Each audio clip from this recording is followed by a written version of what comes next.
So I just got back from Daejeon. I'm tired. I slept on the bus ride home. Anyway, so I normally go to Daejeon about once a month to go get some laser hair removal done. Because, as all my ladies know, screw shaving. It's awful. I do not like shaving. I want to be lazy and just never shave. And magical things always seem to happen whenever I leave my apartment lately. So the first thing that happened, it was pretty uneventful. But I was walking to Costco to go do an errand for a friend, and there was you know how like sometimes people drive up onto the side. Yeah, that happened. An SUV decided to drive up onto the sidewalk to skip like a 10-car line that was turning, and he honked at me, and he got angry because I was standing on the sidewalk as a pedestrian is supposed to do, but he's a giant SUV who just wants to cut the line and use the sidewalk to skip the light, which is dangerous because, it's a blind corner on the left-hand side, so you can't see what you're doing. Like, dude, nah. And I didn't want to stand there and be like, nah, bitch, I ain't moving because I'm like, you're a car, I'm a person. If you're driving on the sidewalk, I kind of don't want to fuck with you. So I was just all like, oh, okay, maybe nothing else will happen. And Kylie was wrong again. So a lot of people know it's my bad habit that I pop in my headphones, turn the music up high so I can't hear anything or anyone. But that's just like my way of tuning out and having some me time, I guess, because I love music. And so I'm always listening to something when I'm walking somewhere, even in the forest, and I should be listening to the birds and crickets and animals. But anyway, so I was walking to Costco, which was it was in sight. Literally, my goal was in sight. And then out of the corner of my eye, I saw a man dressed in fatigues, which isn't uncommon here. A lot of like Korean construction workers or boys, they just tend to wear camo for no reason.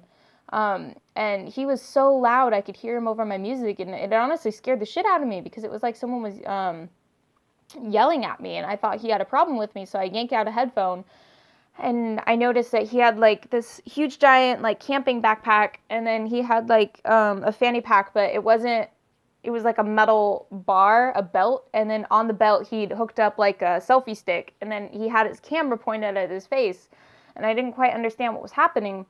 And he said something about Africa TV.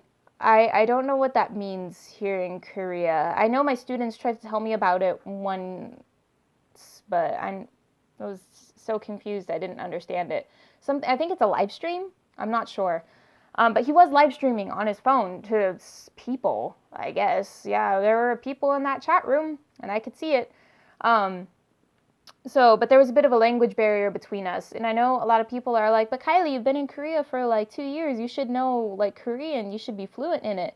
And that's not true, because one of like 3 or 4 things, I'm bad at math. Let's see if I can remember them all.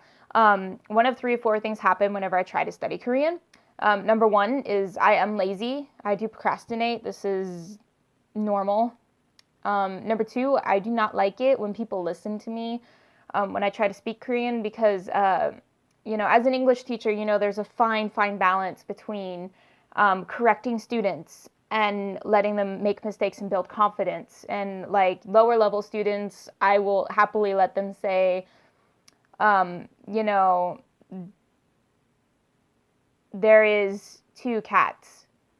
I'm like, whatever, you said a sentence, that's cool. Higher level students and, the kids who can like speak to me in full sentences, I'm like, no, there are 2 cats, are more than one. And they're like, oh, teacher, okay. So when I study Korean, I have to say things out loud a lot and write things down. And I'm okay with people like looking at what I'm writing, that's fine. But speaking is kind of nerve-wracking since the grammar is so difficult that I'm constantly like rearranging the patterns in my head going, okay, maybe this sentence will work. But yeah, so that's number 2. Number 3 is there are times when like I open up my book to start studying and then I hear tok tok tok teacher, and I'm like, well, that was a good idea while it lasted. And then the last things, there were 4. I remembered it. The last thing was I at the end of the day, or when I have free time, I might have to prep for games for the next lesson. I might have to do stuff for after school. I might have to prep for stuff for next week or what have you. And I am just so burnt out at the end of the day that I just don't want to do anything. So I don't. That works for me. All right. So let me that. But I will say that like my one thing that I can do is like I can understand a few words and then I can kind of pick up the context of what they're trying to ask me or what they're trying to talk to me about. But if there are no words that I know in that sentence, then I have no idea what you're speaking Greek to me. So he walked up beside me and then he was saying something about Africa TV and it was this live stream. And the live streamers wanted to ask me questions, I guess, and Costco was literally about a block away, so I decided why not. And so we're walking, and he was like, where are you from? And I said, Canada, because I'm not going to tell you where I'm from, fool. It's not how I roll. And then he was like, oh, okay. And then in Korean, he asked me, do you like Korean food? And I repeated in English, do I like Korean food? And the live streamers, there were a few really smart people on that live stream. They were translating what I was saying for him. And like because I could pick up what he was saying in Korean.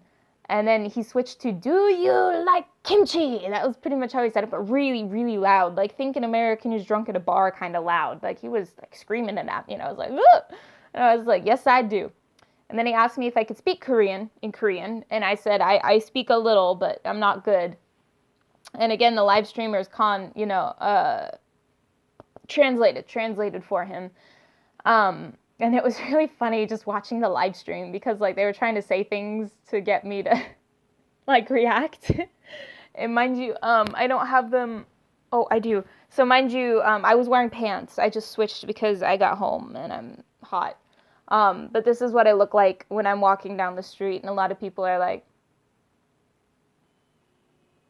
are you angry? Nah, man, I'm fine.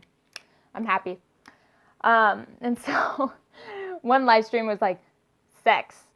I was just like, thank you, random Korean man. Either you're saying that to make my day brighter or you want to have sex with me. I'll take both of those options. And then the guy, mind you, most of all the things are in Korean, but there was a lot of which is the Korean sound effect for laughing. And then he asked me how long I'd been in Korea. I said 2 years. They translated 2 years. And then he got distracted by two small children he'd never seen before. And so he was like, okay, goodbye. And I was like, nice talking to you, dude. And then he switched his focus to these two small children that he's never met before. And I'm like, in America, we would call that pedophilia. I mean, like, not that you're attracted to little boys, but normally it's not the best idea for a grown man to be talking to two children who look like they're about 8 or 9 years old by themselves in public with no parents. And he was asking them what school they went to. So, fun times. The kids rode away on their bikes shortly afterwards, but yeah. So that about wrapped up my day, but just weird things happen in this country. Just strange things. Anyway, so I thought you guys might want to know that, and this video is almost 9 minutes long, so I'll stop. Anyway, yeah.